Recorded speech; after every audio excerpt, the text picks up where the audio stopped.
Gaudy true channel में आप सबका स्वागत है। आज हम सुनेंगे 16 सोमवार व्रत की कथा को। मृत्युलोक में भ्रमण करने की इच्छा करके एक समय श्री भूतनाथ भगवान महादेव जी माता पार्वती के साथ पधारे। वहाँ भ्रमण करते करते विदर्भ देशांतर्गत अमरावती नाम की अति रमणीक नगरी में पहुँचे। अमरावती नगरी अमरापुरी के सदृश सब प्रकार के सुखों से परिपूर्ण थी। उसमें वहाँ के महाराज का बनाया हुआ अति रमणीक शिव जी का मंदिर बना था। उसमें भगवान शंकर भगवती पार्वती के साथ निवास करने लगे। एक समय माता पार्वती भगवान भोलेनाथ को प्रसन्न देख के मनोविनोद करने की इच्छा से बोली, हे महाराज, आज तो हम तुम दोनों चौसर खेलेंगे। शिव जी ने प्राण प्रिया की बात को मान लिया और चौसर खेलने लगे। उस समय उस स्थान पर मंदिर का पुजारी ब्राह्मण मंदिर में पूजा करने को आया। माता जी ने ब्राह्मण से प्रश्न किया कि पुजारी जी, बताओ इस बाजी में हम दोनों में किसकी जीत होगी। ब्राह्मण बिना विचारे ही शीघ्र बोल उठा कि महादेव जी की जीत होगी। थोड़ी देर में बाजी समाप्त हो गई और पार्वती जी की विजय हुई। अब तो पार्वती जी ब्राह्मण को झूठ बोलने के अपराध में श्राप देने को उद्यत हुई। तब महादेव जी ने पार्वती जी को बहुत समझाया, परंतु उन्होंने ब्राह्मण को कोढ़ी होने का श्राप दे दिया। कुछ समय बाद पार्वती जी के श्रापवश पुजारी के शरीर में कोढ़ पैदा हो गया। इस प्रकार पुजारी अनेक प्रकार से दुखी रहने लगा। इस तरह के कष्ट भोगते हुए जब बहुत दिन हो गए तो देवलोक की अप्सराएं शिव जी की पूजा करने उसी मंदिर में पधारी और पुजारी के कोढ़ के कष्ट को देख बड़े दया भाव से उससे रोगी होने का कारण पूछने लगी। पुजारी ने निसंकोच सब बातें उनसे कह दी। वे अप्सराएं बोली, पुजारी, अब तुम अधिक दुखित मत होना। भगवान शिव जी तुम्हारे कष्ट को दूर कर देंगे। तुम सब बातों में श्रेष्ठ 16 सोमवार का व्रत भक्ति भाव से किया करो। पुजारी जी अप्सराओं से हाथ जोड़कर विनम्र भाव से 16 सोमवार व्रत की विधि पूछने लगा। अप्सराएं बोली, जिस दिन सोमवार हो उस दिन भक्ति के साथ व्रत करें। स्वच्छ वस्त्र पहनो। संध्या व उपासना के बाद आधा सेर गेहूं का आटा लें। उसके 3 अंग बनाओ और घी, गुड़, दीप, नैवेद्य, पुंगी फल, बेलपत्र, जनेऊ जोड़ा, चंदन, अक्षत, पुष्प आदि के द्वारा प्रदोष काल में भगवान शंकर का विधि से पूजन करें। तत्पश्चात 3 अंगों में से एक शिव जी को अर्पण करें। बाकी 2 को शिव जी का प्रसाद समझकर उपस्थित जनों में बांट दें और आप भी प्रसाद पावें। इस विधि से 16 सोमवार व्रत करें। तत्पश्चात 17वें सोमवार के दिन पाव सेर पवित्र गेहूं के आटे की बाटी बनावें। उसमें घी और गुड़ मिलाकर चूरमा बनावें और शिव जी का भोग लगाकर उपस्थित भक्तों में बांटें। इसके बाद आप सकुटुंब प्रसाद लें तो भगवान शिव जी की कृपा से उसके सभी मनोरथ पूर्ण हो जाते हैं। ऐसा कहकर अप्सराएं चली गई। ब्राह्मण ने यथाविधि 16 सोमवार का व्रत किया तथा भगवान शिव की कृपा से रोग मुक्त होकर आनंद से रहने लगा। कुछ दिन बाद जब शिव जी और पार्वती जी उस मंदिर में पधारे तब ब्राह्मण को निरोग देख पार्वती जी ने ब्राह्मण से रोग मुक्त होने का कारण पूछा तो ब्राह्मण ने 16 सोमवार व्रत की कथा कह सुनाई। तब पार्वती जी अति प्रसन्न हो ब्राह्मण से व्रत की विधि पूछकर स्वयं व्रत करने को तैयार हुई। व्रत करने के बाद उनकी सभी मनोकामनाएं पूर्ण हुई तथा उनके रूठे पुत्र स्वामी कार्तिकेय स्वयं माता के आज्ञाकारी हुए। परंतु कार्तिकेय जी को अपने यह विचार परिवर्तन का रहस्य जानने की इच्छा हुई और माता से बोले, हे माता जी, आपने ऐसा कौन सा उपाय किया जिससे मेरा मन आपकी ओर आकर्षित हुआ। तब पार्वती जी ने वही 16 सोमवार व्रत कथा उनको सुनाई। स्वामी कार्तिकेय जी बोले कि इस व्रत को मैं भी करूँगा, क्योंकि मेरा प्रिय मित्र ब्राह्मण बहुत दुखी दिल से परदेश गया है। हमें उससे मिलने की बहुत इच्छा है। कार्तिकेय जी ने भी इस व्रत को किया और उनका प्रिय मित्र मिल गया। मित्र ने इस आकस्मिक मिलन का भेद कार्तिकेय जी से पूछा तो वे बोले, हे मित्र, हमने तुम्हारे मिलने की इच्छा करके 16 सोमवार का व्रत किया था। अब तो ब्राह्मण मित्र को भी अपने विवाह की बड़ी इच्छा हुई। कार्तिकेय जी से व्रत की विधि पूछी और यथाविधि व्रत किया। व्रत के प्रभाव से जब वह किसी कार्यवश विदेश गया तो वहाँ की राजा की लड़की का स्वयंवर था। राजा ने प्रण किया था कि जिस राजकुमार के गले में सब प्रकार श्रृंगारित हथिनी माला डालेगी, मैं उसी के साथ अपनी प्यारी पुत्री का विवाह कर दूंगा। शिव जी की कृपा से ब्राह्मण भी स्वयंवर देखने की इच्छा से राज्यसभा में गया और सभा में एक ओर बैठ गया। नियत समय पर हथिनी आई और उसने जयमाला उस ब्राह्मण के गले में डाल दी। राजा ने अपनी प्रतिज्ञा के अनुसार बड़ी धूमधाम से कन्या का विवाह उस ब्राह्मण के साथ कर दिया। राजा ने ब्राह्मण को बहुत सा धन और सम्मान देकर संतुष्ट किया। ब्राह्मण सुंदर राजकन्या पाकर सुख से जीवन व्यतीत करने लगा।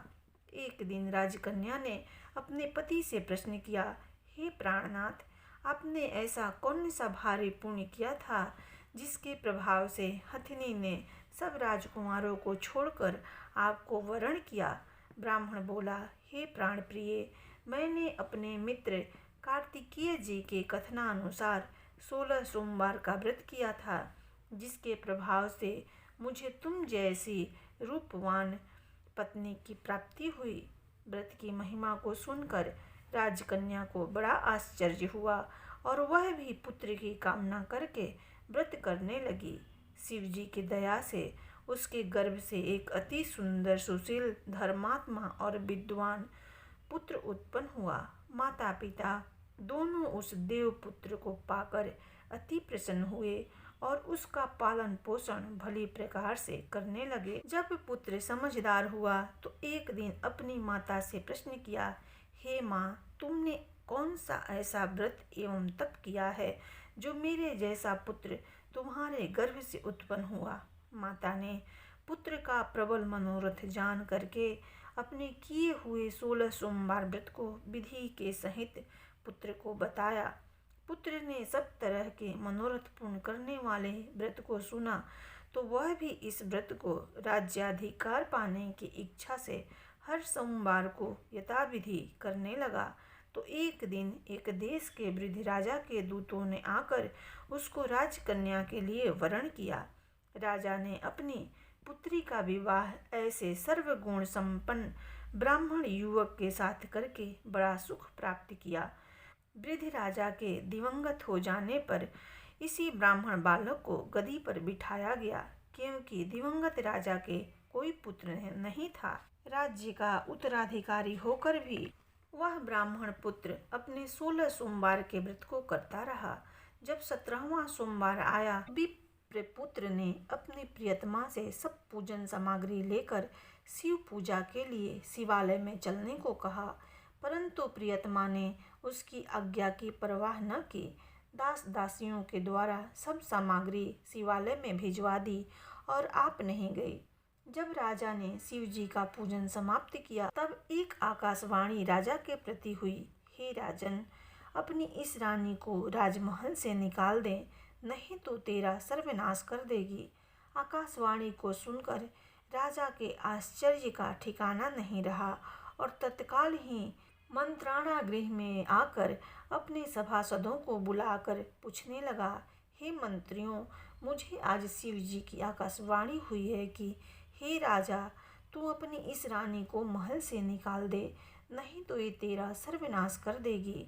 राज्य में मंत्री तथा सभासद आदि सब बड़े विस्मय और दुख में डूब गए, क्योंकि जिस कन्या के कारण राजा को राज्य मिला है उसी को निकालने का यह चाल रच रहा है। यह कैसे हो सकेगा? अंत में राजा ने उसे अपने यहाँ से निकाल दिया। रानी दुखी हृदय मन को कोसती हुई नगर के बाहर चली गई।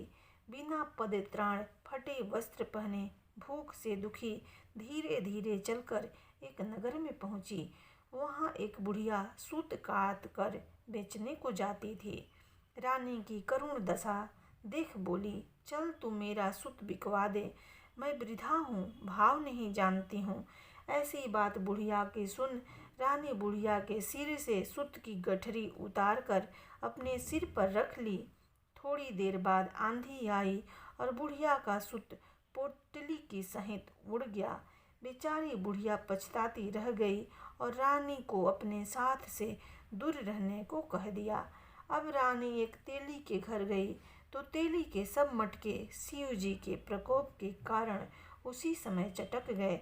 ऐसी दशा देख तेली ने रानी को अपने घर से निकाल दिया।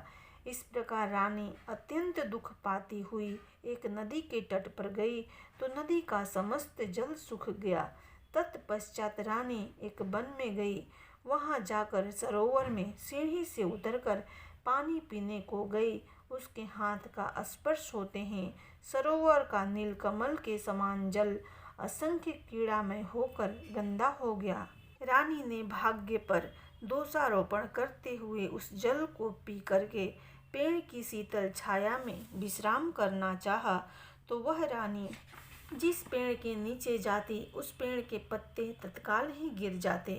वन, सरोवर तथा जल की ऐसी दशा देखकर गौ चराते ग्वालों ने अपने गुसाई जी से, जो उस जंगल में स्थित मंदिर में पुजारी थे, कही। गुसाई जी के आदेशानुसार ग्वाल रानी को पकड़कर गुसाई के पास ले गए। रानी की मुख कांति और शरीर शोभा देख गुसाई जान गए कि यह अवश्य ही कोई विधि की गति की मारी कुलीन स्त्री है। ऐसा सोचकर पुजारी जी ने रानी से कहा, पुत्री, मैं तुमको अपनी पुत्री के समान रखूंगा, तुम मेरे ही आश्रम में रहो। गुसाई के ऐसे वचन सुनकर रानी को धीरज हुआ और आश्रम में रहने लगी। परंतु आश्रम में रानी जो भोजन बनाती उसमें कीड़े पड़ जाते, जल भर के लाती तो उसमें कीड़े पड़ जाते। अब तो गुसाई जी भी दुखी हुए और रानी से बोले, हे पुत्री, तुम्हारे ऊपर कौन से देवता का कोप है जिससे तुम्हारी ऐसी दशा हुई है। पुजारी की बात सुन रानी ने शिवजी महाराज के पूजन का बहिष्कार करने की कथा सुनाई तो पुजारी शिवजी महाराज की अनेक प्रकार से स्तुति करते हुए रानी से बोले, हे पुत्री, तुम सब मनोरथों को पूर्ण करने वाले 16 सोमवार व्रत को करो, उसके प्रभाव से अपने कष्ट से मुक्त हो सकोगी। गुसाई की बात सुनकर रानी ने 16 सोमवार व्रत को विधिवत संपन्न किया और 17वें सोमवार को पूजन के प्रभाव से राजा के हृदय में विचार उत्पन्न हुआ कि रानी को गए बहुत समय व्यतीत हो गया, न जाने कहाँ कहाँ भटकती होगी, ढूंढना चाहिए। यह सोच रानी को तलाश करने के लिए चारों दिशाओं में दूत भेजे। वे दूत रानी को खोजते हुए पुजारी के आश्रम में पहुँचे। वहाँ रानी को पाकर पुजारी से रानी को मांगने लगे, परंतु पुजारी ने उन दूतों को मना कर दिया। तो दूत चुपचाप लौट आए और आकर महाराज के सन्मुख रानी का पता बतलाया। रानी का पता पाकर राजा स्वयं पुजारी के आश्रम में गया और पुजारी से प्रार्थना करके कहने लगा कि महाराज, जो देवी आपके आश्रम में रहती है वह मेरी पत्नी है। शिव जी के कोप से मैंने इसको त्याग दिया था। अब इस पर शिव जी का प्रकोप शांत हो गया है, इसलिए मैं इन्हें लेने आया हूँ। आप इनको मेरे साथ जाने की आज्ञा दीजिए। गुसाई जी ने राजा के वचन को सत्य समझकर रानी को राजा के साथ जाने की आज्ञा दे दी। गुसाई की आज्ञा पाकर रानी प्रसन्न होकर राजा के साथ महल में गई। नगर में अनेक प्रकार के बधावे बजने लगे। नगर निवासियों ने नगर के दरवाजे तथा नगर को तोरण बंधनवारों से विविध प्रकार से सजाया। घर घर में मंगल गान होने लगे। पंडितों ने विविध वेद मंत्रों का उच्चारण करके अपनी राजरानी का स्वागत किया। ऐसी अवस्था में रानी ने पुनः अपनी राजधानी में प्रवेश किया। महाराज ने अनेक प्रकार से ब्राह्मणों को दान आदि देकर संतुष्ट किया। याचकों को धन्य धान्य दिया। नगरी में स्थान स्थान पर सदा व्रत खुलवाए, जहाँ भूखे लोगों को भोजन मिलता था। इस प्रकार से राजा शिव जी की कृपा का पात्र हो राजधानी में रानी के साथ अनेक तरह के सुखों का भोग करते हुए सोमवार व्रत करने लगा। विधिवत शिव पूजन करते हुए इस लोक में अनेकानेक सुखों को भोगने के पश्चात शिवपुरी को पधारे। ऐसे ही जो मनुष्य मन, वचन और कर्म द्वारा भक्ति सहित 16 सोमवार का व्रत, पूजन इत्यादि विधिवत करता है, वह इस लोक में समस्त सुखों को भोगकर अंत में शिवपुरी को प्राप्त होता है। यह व्रत सब मनोरथों को पूर्ण करने वाला है। इस प्रकार 16 सोमवार व्रत की कथा संपूर्ण हुई। प्रेम से बोलो भगवान शिव जी की जय।